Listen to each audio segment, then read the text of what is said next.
नमस्कार, एस्ट्रोमेटा में आपका स्वागत है। आज एक स्पेशल राजयोग से रिलेटेड एक टॉपिक के ऊपर बात करेंगे। राजयोग कौन कौन से प्लेनेट आपको देते हैं और उन प्लेनेट्स का खराब होने के कारण लाइफ में क्या प्रॉब्लम्स आता है।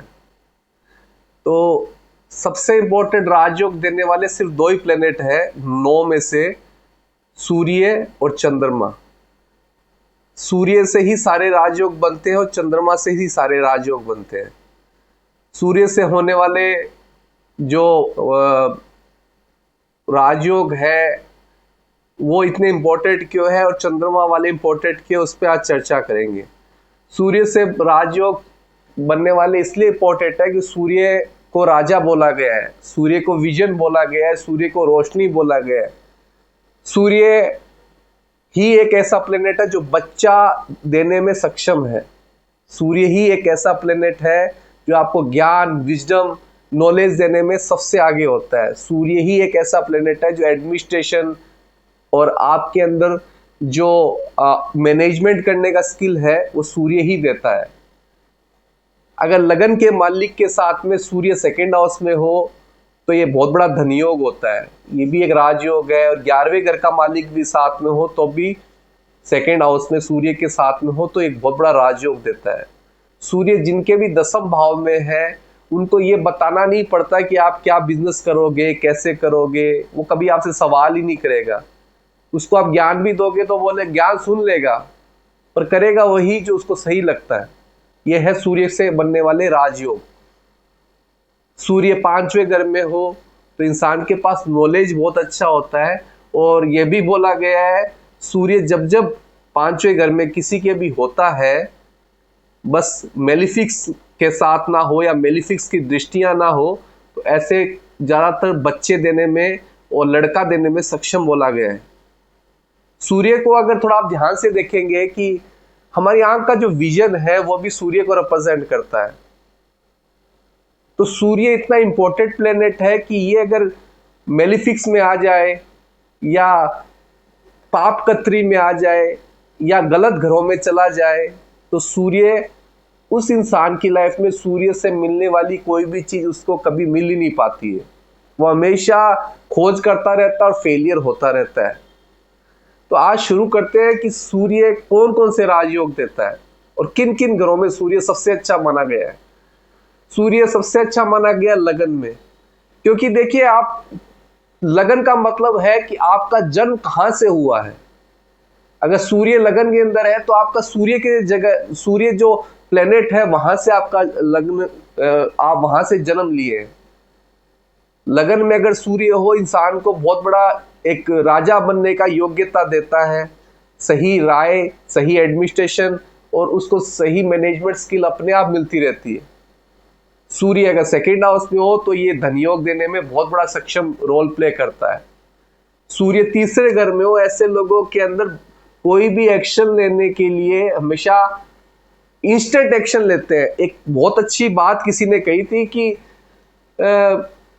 किसी आदमी को, किसी भी इंसान को अगर आप कोई चीज समझाते हैं वो तुरंत समझ जाता है और हाथों हाथ उस चीज को इंप्लीमेंट करने का ताकत रखता है, इसका मतलब उसका सूर्य अच्छा है। वैसे ही सूर्य थर्ड हाउस में हो, एक्शन, हॉबीज, उसके सराउंडिंग में जो लोग होंगे वो बहुत रॉयल किस्म के होंगे, हमेशा पावरफुल पोजीशन पे वो रहेगा, उसकी करेज बहुत अच्छी होगी, उसके सिबलिंग से उनका रिलेशन बहुत अच्छा होगा और सिबलिंग बहुत अच्छे पोजीशन पे होंगे, कि थर्ड हाउस आपके पड़ोसी और सिबलिंग्स को भी दिखाता है। फिर अब 5वां घर पे डायरेक्ट आते हैं। सूर्य अगर 5वें घर में हो, ऐसे लोगों के पास नॉलेज पूर्व पुण्य से मिल जाता है और उनके बच्चे भी काफी ग्रोथ करते हैं। अगर सूर्य अगर 5वें घर में हो तो 5वां घर पूर्व पुण्य को रिप्रेजेंट करता है। तो 5वें घर में सूर्य होने से वो पहले से ही, पिछले जन्म से ही ज्ञान ग्रहण के इस जन्म में आया होता है और उनके बच्चे भी काफी इंटेलिजेंट होते हैं, नॉलेज बहुत अच्छा होता है। चाहे वो पढ़े ना पढ़े, ये ऑटोमेटिकली ऊपर से जो आने वाला आपको बेनिफिट्स है, भगवान से आना वाला बेनिफिट है, और डायरेक्ट आपको हमेशा मिलता रहेगा। सूर्य अगर 6ठे घर में हो, ऐसे लोगों को कोई हरा ही नहीं सकता। देखिए 6ठा घर के अंदर मेलिफिक्स चाहिए, तो सूर्य भी मेलिफिक्स है। और राजा बैठा है छठे घर में, लड़ाई के घर में राजा बैठा है, तो उसको जीतना आता है, वो जीत सकता है। सूर्य का अब जो अगला जो घर है वो है 9वां, भाग्य का घर। देखिए, एक चीज पहले मैं समझाता हूं, सूर्य एक ऐसा प्लेनेट है, उसको एनर्जी वाले प्लेनेट चाहिए। जैसे मंगल का एनर्जी मिल जाए, मेष राशि उच्च का हो जाए, खुद की राशि में हो, सिंह राशि में अच्छा है, धनु राशि में हो अच्छा है, मकर राशि में हो अच्छा है, बाकी चीजों में उसको एनर्जी मिल नहीं पाती है। सूर्य अगर 9वें घर में है तो इन राशियों के अंदर है, तो सूर्य आपको आपका भाग्य, आपके फादर्स का भाग्य ये बताता है कि आप एक रॉयल परिवार में हुए, और आपके फादर में भी वो ताकत है कि आप आगे उन्हीं के कारण बढ़े हो। आपको अच्छे गुरु मिलेंगे, अच्छे गाइडेंस मिलेगी, अच्छे अच्छे बॉसेस मिलेंगे अगर नौकरी करते हैं तो। अब सूर्य सबसे अच्छे घर में माना जाता है 10वें घर में, जो सूर्य का स्थान बली घर है। सूर्य वहां दिग्बली भी है और स्थान बली भी है तो शनि का घर, मकर राशि का घर है, शनि का मकर राशि होता है, पर सूर्य 10वें घर में सबसे अच्छा माना गया है। तो इन घरों के अंदर सूर्य बहुत अच्छा रिजल्ट देने में सक्षम है। बस डिपेंड ये करता है कि वो अग्नि की राशियों में हो या फिर मकर राशि में हो। अगर मकर राशि में भी आपका सूर्य जिन भी घरों में बैठा है तो भी बहुत अच्छा है। 12वें घर में भी मकर राशि में सूर्य बैठा है तो मैंने मेरी प्रैक्टिस में देखा है कि सूर्य अच्छे ही रिजल्ट देगा। सूर्य के जो खराब घर है वो स्पेशली 7वां घर है और 12वां घर है। सूर्य 7वें घर में नीच का माना जाता है, चाहे वो कुछ का भी हो कोई फर्क नहीं पड़ता। अगर 7वें घर में है वो नीच का ही माना जाएगा।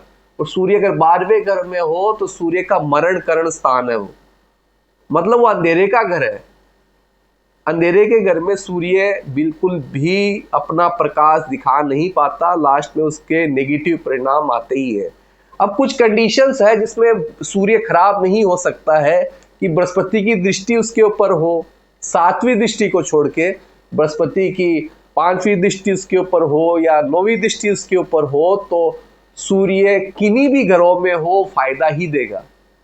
मान लीजिए बृहस्पति 4थे घर में उच्च का हो गया और सूर्य 12वें घर में है, तो सूर्य अच्छे रिजल्ट ही देगा क्योंकि 9वीं दृष्टि 12वें घर पे गिर रही है।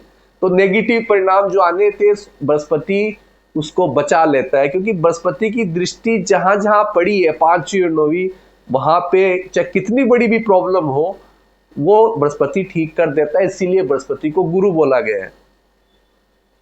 तो इन घरों के अंदर सूर्य अच्छे रिजल्ट देता है। अब सूर्य वृषभ राशि में हो, तुला राशि में हो तो अच्छा क्यों नहीं है? देखो, वृषभ राशि रिसोर्सेस की राशि है, वृषभ राशि रिसोर्सेस की राशि है, और एक राजा कभी रिसोर्सेस के पीछे नहीं भागता है। राजा का काम होता है एडमिनिस्ट्रेशन, मैनेजमेंट, आगे अपडेट करना अपने आप को, अपनी जनता के बारे में सोचना। अगर राजा रिसोर्सेस के बारे में सोचने लग जाता है तो फिर वो सत्ता चलनी नहीं है। इसीलिए सूर्य वृषभ राशि में अच्छा नहीं माना गया है। तुला राशि में नीच का क्यों माना जाता है? क्योंकि तुला राशि एक ऐसी राशि है, एक तरफ खाई है एक तरफ कुआं है। मतलब तुला राशि के एक तरफ कन्या राशि है और दूसरी तरफ वृश्चिक राशि है। छठा घर प्रॉब्लम, रोग, ऋण, शत्रु का, 8वां घर है ऐसा घर जहां हर चीज खत्म हो जाती है, उसके बीच में तुला राशि है। तो सूर्य वहां पे जाके कभी भी दोनों पक्षों की सुन के जवाब नहीं दे पाता। वहां पे शनि बहुत अच्छा है, बूढ़ा है, सूर्य यंग है, ऐसा प्लेनेट जो कभी बूढ़ा हो ही नहीं सकता, रोशनी है। अब वो एक रिलेशनशिप का घर है, वो पार्टनरशिप का घर है, वहां पे सूर्य अपना रिजल्ट नहीं दे पाता। इसीलिए सूर्य को वृषभ और तुला राशि में अच्छा नहीं माना गया है। अब आ जाते हैं सूर्य, मान लीजिए कोई भी घर में आपके और आप खुद का बिजनेस चला रहे हैं, बहुत ऊंची पोस्ट पे है और आपके लाइफ में प्रॉब्लम्स आने लग गई है कि आप अपना प्रोफेशन को सही जगह से यूटिलाइज नहीं कर पा रहे, मैनेजमेंट नहीं कर पा रहे, आपकी कोई सुन नहीं रहा, एडमिनिस्ट्रेशन आपसे नहीं हो पा रहा है, तो मैं आपको बोलता हूँ सूर्य अगर 1 से 12 घर किसी घर में भी हो, आपको रूबी पहन लेना चाहिए। कि रूबी एक ऐसा स्टोन है जो आपको इन चीजों से निकाल के सारी प्रॉब्लम्स को खत्म करके आपको ऊपर ला सकता है, पर ये एक सर्टेन पीरियड के लिए पहना जाता है, परमानेंटली नहीं पहना जाता। प्रॉब्लम सही आपने पहना, आपकी प्रॉब्लम सोल्यूशन हुई, आपका स्किल सही होने लग गया, आपका अब यूटिलाइज करने लग गए चीज़ों को, और आपका एडमिनिस्ट्रेशन है वो ठीक होने लग गया, मैनेजमेंट स्किल ठीक होने लग गई, उसके बाद खोल दीजिए। फिर कभी दिक्कत हो जब पहनना चाहिए। कब पहनना चाहिए रूबी?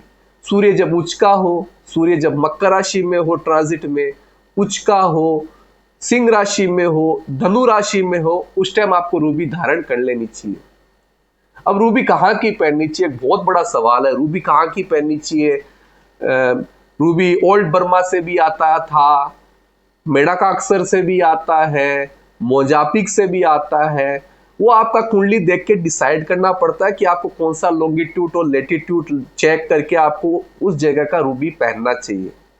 पर रूबी में खास बात यह है कि वो आपको बहुत ऊंचा उठा सकता है। अगर आपका कोई सवाल है तो आप पूछ सकते हैं, मेरी डिटेल्स डिस्क्रिप्शन बॉक्स में है। अगर आप कंसल्टेशन करवाना चाहते हो, देखिए मैं जो भी कंसल्टेशन करूंगा मैं सच्चाई बताऊंगा, जो होना है वही बताऊंगा। मैं क्रीम नहीं लगाऊंगा अच्छा हो जाएगा अच्छा हो जाएगा, ऐसा कुछ नहीं है। आपका कुंडली अगर आप एनालिसिस करवाना चाहते हो तो नीचे डिस्क्रिप्शन बॉक्स में सारा इंफॉर्मेशन अवेलेबल है।